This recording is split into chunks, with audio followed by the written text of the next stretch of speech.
সীতাকুণ্ড উপজেলার বারুককুণ্ড ইউনিয়নের জামায়াত নেতা শহীদুল আমিনুল ইসলামের হত্যার প্রতিবাদ ও বিচার দাবিতে শুক্রবার বিকেলে মান্দারীটোল সরকারি প্রাথমিক বিদ্যালয় মাঠে জামায়াত ইসলামী বাংলাদেশের উদ্যোগে কর্মী সমাবেশ অনুষ্ঠিত হয়।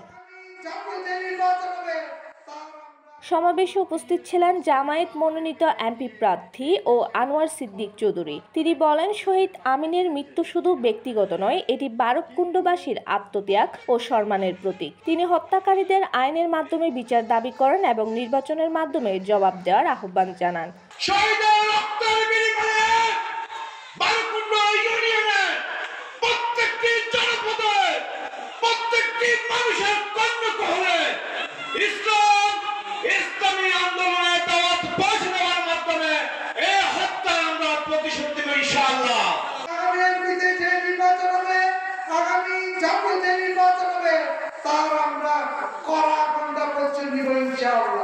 সেই নেতৃত্বের জন্য আগামী দিনে যে বিষয় অপেক্ষা করছে সেটি কি নির্বাচন।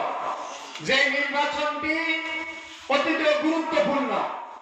সমাবেশে সভাপতিত্ব করেন মান্দারীটোল জামায়াত সভাপতি মাস্টার মোহাম্মদ আব্দুল আলিম। প্রধান বক্তা ছিলেন সীতাকুণ্ড উপজেলা জামায়াত আমির মাওলানা মিজানুর রহমান। বক্তব্য রাখেন উপজেলা সেক্রেটারি মোহাম্মদ তাহের, নায়েবে আমির রাশিদুজ্জামান মজুমদার, শ্রমিক কল্যাণ ফেডারেশন সভাপতি মিসবাহুল আলম রাসেল, যুবনেতা শামসুল হুদা, ছাত্র শিবির দক্ষিণ সভাপতি আশরাফ উদ্দিন, স্থানীয় নেতৃত্ববৃন্দ।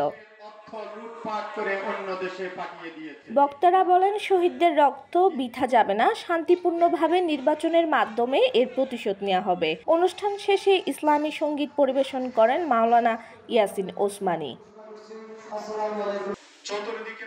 হাকিম মোল্লা তথ্যচিত্রে মমি ভট্টাচার্য, সিটিজেন নিউজ, চট্টগ্রাম।